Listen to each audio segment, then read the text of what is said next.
એકદમ કૂદી ના પડે. 1000 શેર લેવા, વળી જો કદાચ ઘટે તો થોડાક શેર લેવા, વધે તો થોડાક લેવા, એમ કરતાં તમારે ક્વોન્ટિટી ભેગી કરવાની.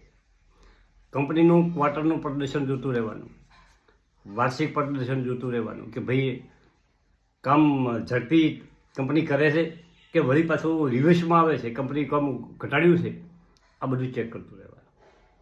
નાની કંપનીઓ મોટી થાય છે તો આપણા પૈસા વધે છે, પરંતુ કંપની ગ્રોથ જ ના કરે તો કંપની એ નહીં રહે. નાની કંપનીમાં રોકાણ કરીને પૈસા કમાવા હોય તો શું કરવું જોઈએ?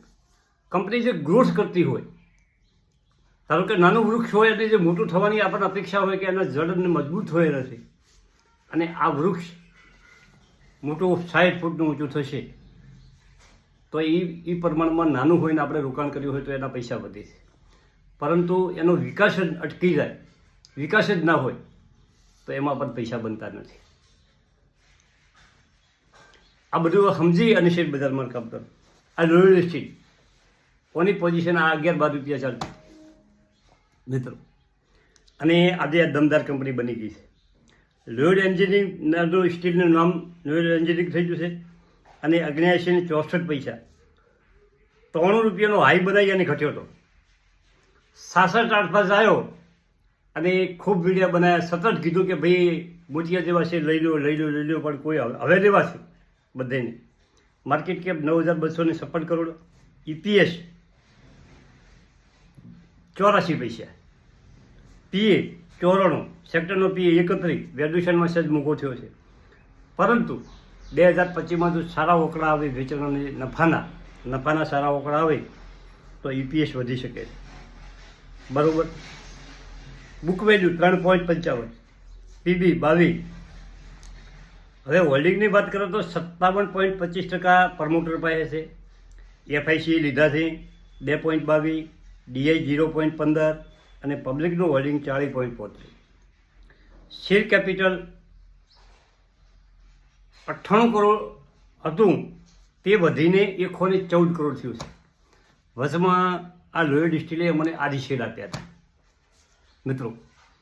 આદિ શેર એટલે આ કંપનીને ભંડોળની જરૂર હોય તો એ શેર જે શેર ધારણ કરતા હોય એ લોકો પાસે પૈસા મંગાવે કે ભાઈ અમે આ ભાવે આદિ શેર આપવાના છે, અમને 22 રૂપિયા શેર આપ્યા હતા. તમારી ક્વોન્ટિટી હોય એના પ્રમાણે તમને એ ફાળવણી કરવામાં આવતી હોય છે. અને રિઝર્વ કંપનીનું રિઝર્વ અને સરપ્લસ 89 કરોડ હતું એ વધીને 296 કરોડ થયું છે. ફિક્સ એસેટ 58 કરોડ હતી એ વધીને 88 કરોડ થઈ છે. લોયડ સ્ટીલનું ઝડપી વિકાસમાં ગતિ થઈ રહી છે. આવનારા 5 વર્ષ તમે જો આ શેર હોલ્ડ કરશો તો એમાં થોડાક પૈસા બની શકે એવી કંપની છે. પ્રકાશ સ્ટીલમાં હજી એટલો બધો કોઈ કામકાજમાં ગ્રોથ નહીં કરતો નથી. 1-2 વર્ષ એના ઉપર તમે નજર રાખો અને ઓનાથી એના વકરા સુધરે, એનો EPS સુધરે, PA સુધરે, બુક વેલ્યુ સુધરે, અને કંપનીનું વેચાણ અને શેરના વકરા વધે જતા હોય પછી એમાં આપણે કહી શકીએ કે આ કંપની આ ભાવે છે, આગળ હેડ છે. આ બધી શેર બજારની વાતો છે મિત્રો. થેન્ક યુ, આભાર.